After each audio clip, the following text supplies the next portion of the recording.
And this pandemic requires a global response, an international response. And I'd like to thank India for the cooperation your country has shown with the EU. I'd like to pay tribute to your role nationally, your mobilization, but internationally, the role you've played multilaterally in combating this pandemic.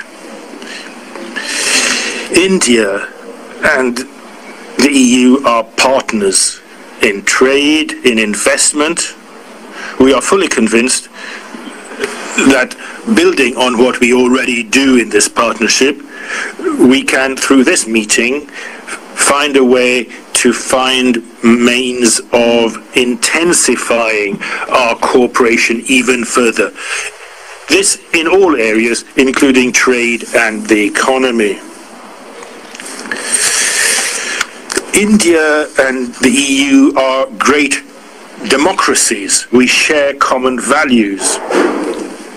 We also believe that multilateral commitments needs to be boosted and supported to combat global challenges, whether it's stability, security, combating terrorism, and so on.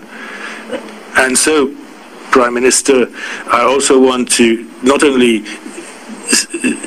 not only very happy to see you in this video conference, but also want to take this opportunity to express the wish to really see this partnership with India as a political one covering multiple facets of our relationships, but is also a stable, structured, essential partnership, a structural partnership. This is how we see it. We also wish to congratulate India for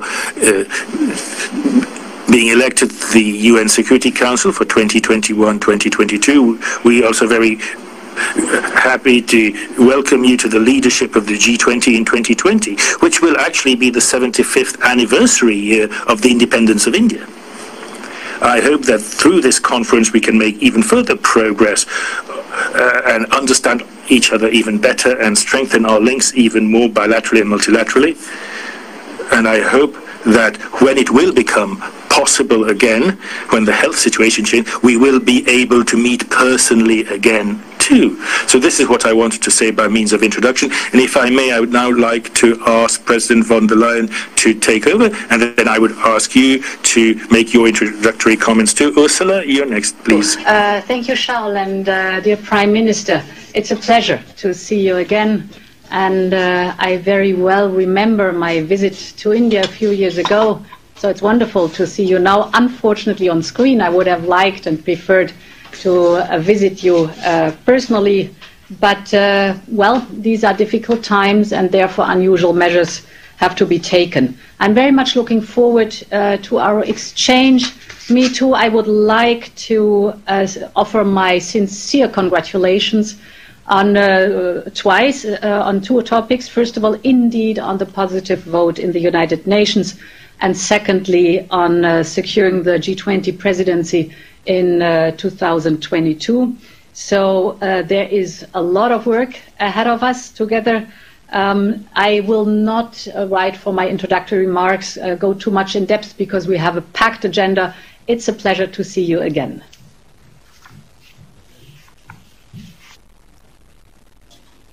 excellency नमस्कार। कोविड-19 के कारण हमें मार्च में India EU summit स्थगित करनी पड़ी थी। अच्छी बात है कि आज हम वर्चुअल माध्यम से मिल पा रहे हैं। सबसे पहले मैं यूरोपीय कोरोना वायरस के कारण हुई क्षति के लिए संवेदना प्रकट करता हूं। आपके शुरुआती रिमार्क्स के लिए मैं आप दोनों महाशयों का बहुत बहुत धन्यवाद करता हूं। आपकी तरह मैं भी भारत और ईयू के संबंधों को और विस्तृत और गहरा बनाने के लिए प्रतिबद्ध हूं। इसके लिए हमें एक दीर्घकालीन स्ट्रेटेजिक पर्सपेक्टिव अपनाना चाहिए। इसके साथ साथ एक एक्शन ओरिएंटेड एजेंडा बनाना चाहिए जिसे निर्धारित कार्यान्वित किया जा सके। भारत और ईयू नेचुरल पार्टनर है। हमारी पार्टनरशिप विश्व में शांति और स्थिरता के लिए भी उपयोगी है। यह वास्तविकता आज की वैश्विक स्थिति में और भी स्पष्ट हो गई है। हम दोनों ही democracy, pluralism, inclusivity, respect for international institutions, multilateralism, freedom, transparency जैसी यूनिवर्सल वैल्यूज शेयर करते हैं। कोविड-19 के बाद आर्थिक क्षेत्र में वैश्विक स्तर पर नई समस्याएं उत्पन्न हो गई। इसके लिए डेमोक्रेटिक राष्ट्रों के बीच अधिक सहयोग की आवश्यकता हम सब महसूस करते हैं। आज हमारे नागरिकों की सेहत और समृद्धि दोनों ही चुनौतियों का सामना कर रहे हैं। रूल्स बेस्ड इंटरनेशनल ऑर्डर पर विभिन्न प्रकार के दबाव है। ऐसे में भारत ईयू पार्टनरशिप आर्थिक पुनर्निर्माण में और एक मानव केंद्रित और मानवता केंद्रित ग्लोबलाइजेशन के निर्माण में महत्वपूर्ण भूमिका निभा सकती है। तत्कालीन चुनौतियों के अलावा क्लाइमेट चेंज जैसे लॉन्ग टर्म चैलेंजेस भी हम दोनों के लिए ही प्राथमिकता है।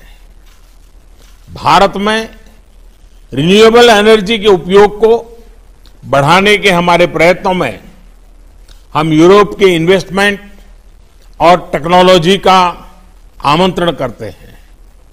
मैं आशा करता हूं कि इस वर्चुअल समिट के माध्यम से हमारे संबंधों को गति मिलेगी।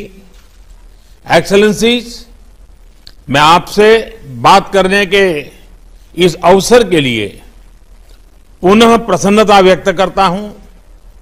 अब मैं हमारे अगले एजेंडा आइटम कोविड-19 के खिलाफ हमारे रिस्पांस पर अपने विचार रखूंगा। एक्सेलेंसीज, मेरे विचार इस नए स्वरूप के ग्लोबलाइजेशन का फोकस देशों के बीच लेन देन से हटकर मानवता के साझा चैलेंजेस जैसे पेंडेमिक्स, क्लाइमेट चेंज और टेररिज्म उस पर केंद्रित होना चाहिए। इसी स्पिरिट से इस महामारी के दौरान भारत ने स्वयं के नागरिकों के साथ साथ अन्य देशों का भी ख्याल रखा है। अभी तक हमने लगभग 150 देशों को दवाइयां भेजी हैं। अपने क्षेत्र में एक साझा रिस्पांस बनाने का भी इनिशिएटिव लिया है। ईयू और उसके सदस्य देशों ने accelerating the access to COVID tools की जो पहल ली है उसका हम स्वागत करते हैं। भारत के रिसर्चर्स और फार्मा कंपनियां इस ग्लोबल प्रयास में अपना योगदान देने को तैयार हैं। एक्सेलेंस